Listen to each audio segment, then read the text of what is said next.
రాష్ట్రంలో కరోనాపై అత్యవసర మీటింగ్. వైద్య సిబ్బంది అప్రమత్తంగా ఉండాల్సిందే. అవును, రాష్ట్రంలో ఏదైతే రోజురోజుకు పెరుగుతున్న కరోనా కేసుల దృష్ట్యా వైద్య సిబ్బంది అప్రమత్తం అయితే చేయడం జరిగింది.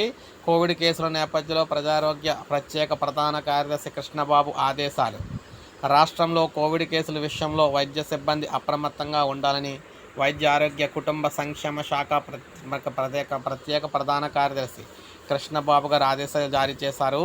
ముఖ్యంగా చూసుకున్నట్లయితే అధికారులతో ఆయన అయితే మాట్లాడారనమాట. సమీక్ష నిర్వహించారు. దేశవ్యాప్తంగా ఇప్పటి వరకు 257 కేసులు నమోదయ్యాయని చెప్పారు. ఇందులో అత్యధికంగా కేరళలో 95 కేసులు నమోదవగా ఏపీలో 3 కేసులు ఉన్నట్లయితే తెలిపారు. ఏపీలో నమోదైన కేసులు స్వల్ప లక్షణాలే బయటపడ్డాయన్నారు.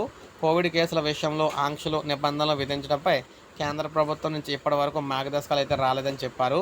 ప్రస్తుతం పరిస్థితి అదుపులోనే ఉందని, కేసులను నిశ్చితంగా పరిశీలిస్తున్నట్లు కేంద్రం చెబుతుందన్నారు. ఇక రాష్ట్రంలో అన్ని ప్రభుత్వ ఆసుపత్రులు అధికారులు సూపరింటెండెంట్లు పరిస్థితిని ఎప్పటికప్పుడు పర్యవేక్షించుకోవాలని చెప్పడం అయితే జరిగింది. సో ఈ విధంగా కోవిడ్ కేసులకు సంబంధించి కీలక మీటింగ్ అయితే జరిగిందనమాట. అప్రమత్తం అయితే ప్రకటిస్తూ ఉన్నారు. సో ఇది మనకు అప్డేట్. ఒక లైక్ చేయండి, సబ్స్క్రైబ్ చేసుకోండి, మన ఛానల్ సబ్స్క్రైబ్ చేసుకోండి.